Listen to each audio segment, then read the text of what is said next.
Thank you for joining me here today as I discuss with you why I believe that college students who work full-time should be extended extra time to complete assignments.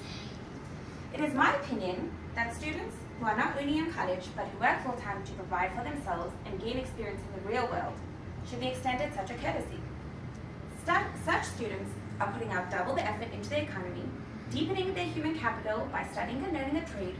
What could a college encourage more? In a census provided by the Bureau of Labor Statistics in 2011, statistics showed that out of 19.7 million students who were enrolled in a college, a whopping 72% were working as well. 72%. That's almost 3/4 of all students. Working full-time is not only taxing on the body, but on the brain as well. Coupled with coming home to homework instead of downtime, can leave one feeling absolutely depleted. This doesn't even include the possibility of having a family, a social life, getting errands done, or taking care of one's physical and practical needs. This usually leads to little to stagnated sleep habits. According to the University Health Center of Georgia, the average student should be sleeping between 6 to 10 hours a night. If such student is not able to do so, it can cause long-term mental and physical health issues. Some of these issues include anxiety, depression, agitation, shortness of temper, along with fatigue, insomnia, and memory loss, to name a few. According to the National Institute of Health, a meager 11% of college students are getting adequate sleep, while 73% report having sleep issues. This is no longer a small issue. This is an epidemic. The lack of sleep often leads to college students drinking copious amounts of caffeine and using stimulants such as Ritalin and Adderall. According to the National Survey on Drug Use and Health Report published in 2014, full-time college students are twice as likely to use Adderall than those who are not full-time. Now, this is not to say that students don't mean well. On the contrary, they are looking out for their own success and enjoy the increased ability to have razor-sharp focus for increased periods of time. This leaves a number of questions begging to be asked. Is the workload too much? Are expectations unrealistic? Is it possible to be able to succeed without the use of stimulants?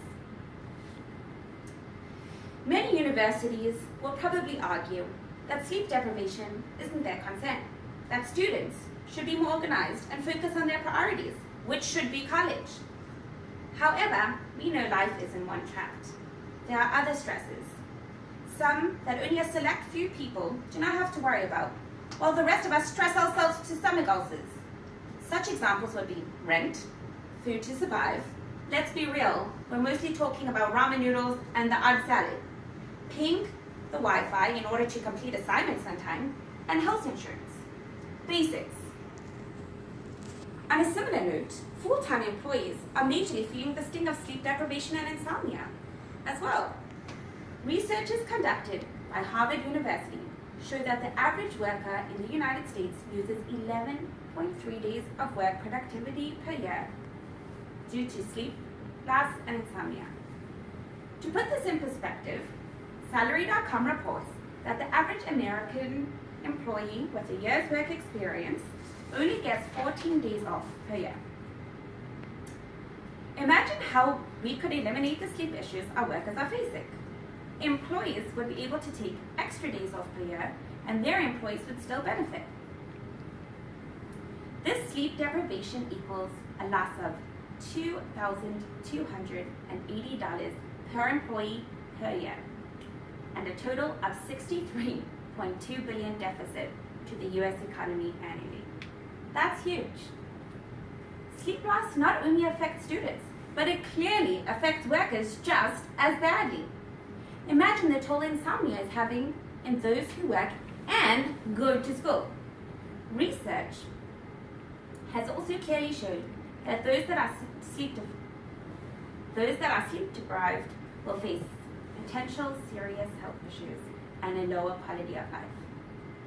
Bosses that don't sleep have been proven to be more abusive than any other, and many workers that are working overtime have been shown to develop life-threatening diseases such as dementia, diabetes, and other issues. This is clearly no joke. Now that we have looked at both the health and stress factors in both the lives of a full-time worker and a full-time college student, it is now time to consider the exponentially detrimental effect of having to be both people at the same time. The toll that it takes on the body is powerful and should be taken into consideration when choosing to go to college while having to work full-time. Nevertheless, it is a highly commendable position to be in, to be challenging yourself on every level. This should be something that is respected by professors and universities alike, and therefore these students should be extended this extra time needed to accomplish tasks, but in a way that allows for a healthy lifestyle and a mindset in order for these students to eventually develop into high-functioning, productive members of society without these health issues. Thank you for listening to my speech.